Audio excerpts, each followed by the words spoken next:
السلام علیکم ناظرین، میں ہوں فاطمہ اور آپ دیکھ رہے ہیں voice of Makran. J D A hospital Gwadar زیر انتظام Indus hospital and health network کا پشکان میں میڈیکل کیمپ کا انعقاد۔ Gwadar J D A hospital Gwadar زیر انتظام Indus hospital and health network کا پشکان میں میڈیکل کیمپ کا انعقاد کیا گیا۔ J D A hospital Gwadar کی جانب سے گوادر شہر اور ارد گرد کے نواحی علاقوں میں میڈیکل کیمپس کا سلسلہ اب تک جاری ہے۔ میڈیکل کیمپس ان علاقوں میں لگائے جا رہے ہیں جو حالیہ طوفانی بارشوں کے سبب متاثر ہوئے اور جہاں پر لوگوں کی صحت کی بنیادی ضروریات تک رسائی ابھی تک ممکن نہیں ہے۔ اس سلسلے میں آج جے ڈی اے ہاسپٹل گوادر کی جانب سے ایک میڈیکل کیمپ پشکان میں لگایا گیا، جہاں پر لوگوں کا مفت معائنہ کیا گیا، جن کے بنیادی ٹیسٹ کرانے کے ساتھ ساتھ ان کو مفت ادویات بھی فراہم کی گئی۔ اس دوران ہیڈ آف کیمپس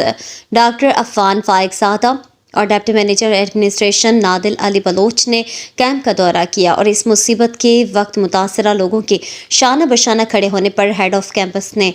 ٹیم کا حوصلہ افزائی کی اور واضح رہے کہ آج ہی کے دن پی ایم اے کے ایچ اور مکران میڈیکل کالج تربت کی جانب سے بھی ایک میڈیکل کیمپ کا انعقاد پی ایچ یو پشکان میں کیا گیا تھا، جس کا جے ڈی ہاسپٹل گوادر کے head of campus doctor Affan Faiq Zada دورہ کیا اور ٹیم کی حوصلہ افزائی کی اور ان کے عزم کو سراہا۔